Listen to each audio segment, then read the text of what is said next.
ভাই কোনটা নিব কোনটা? এটা না এটা কোনটা? আলু কি আপনার? আমার ভাইয়া। আমরা সবগুলা ঠিয়া কিনবো। ঠিয়া বিক্রি করবেন? সবগুলো নেবেন? হ্যাঁ সব ঠিয়া। সবগুলা ঠিয়া কত? 3000 টাকা লাগবে, 3000 টাকা। 3000 টাকা। 3000 টাকা বিক্রি করলে আপনার লস হবে না? ভাইয়া লস হবে না, লস হবে না? লস হবে না, লস হবে না। তাহলে ব্যাঙ্গারিতে যতগুলো আলু আছে সবগুলা ঠিয়া আমাদের। ব্যাঙ্গারি আপনার শুধু। এখানে 3 কেজি করে সবগুলা প্যাকিং করতে পারবেন নি? অবশ্যই পারবো। আচ্ছা আমরা সব আছি এখানে 3 কেজি করে প্যাকিং করে পেলাম, সবগুলা ফ্রি। আজকে এখানে যতগুলো আলু আছে সব ফ্রি, পাবলিকে নিয়ে যাবে, ঠিক আছে? ঠিক আছে, ঠিক আছে। ভাই কয় কেজি করে পড়ছেন? 3 কেজি করে। 3 কেজি করে পড়ছেন? জি। আচ্ছা এখানে এখন আমরা যে আলুগুলো প্যাকিং করছি এখানে সবার তার আলুর প্রয়োজন নাই, আমরা অনেকে দেখতেছি ভালো লাগতেছে এই জন্য। হ্যাঁ যাদের প্রয়োজন মানে যাদের প্রয়োজন তারা এখান থেকে একটা একটা করে নেবেন। এই আলুর জন্য কেউ টাকা দেওয়া লাগবে না, একটা একটা নেন।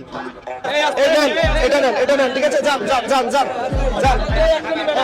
এই ধরেন নেন, ও মহিলাকে দেন, ওই যে মহিলাকে দেন। আস্তে, কেউ তাড়াহুড়া করেন না, আস্তে আস্তে নেন। অনেক সুন্দর, অনেক সুন্দর পরিবেশ।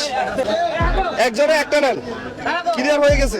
সবগুলা কত বলছিলেন আপনি? সবগুলো 3000 টাকা বলছি। 3000 টাকা বেচলে আপনার লস হবে? না, লস হবে না। লস হবে না তো? আচ্ছা ঠিক আছে, টাকা নেন। এই 1000, 2000, 3000 নেন, আরো 500 টাকা দিলাম, ঠিক আছে? খুশি তো আপনি? খুশি। লস হবে না তো? না, না, লস হবে না। কষ্ট করছে? হ্যাঁ ব্যবসা শেষ। ভাই এত তাড়াতাড়ি কখন আলু বিক্রি করছে? না ভাইয়া, সুন্দর ব্যবসা না? অনেক ভালো।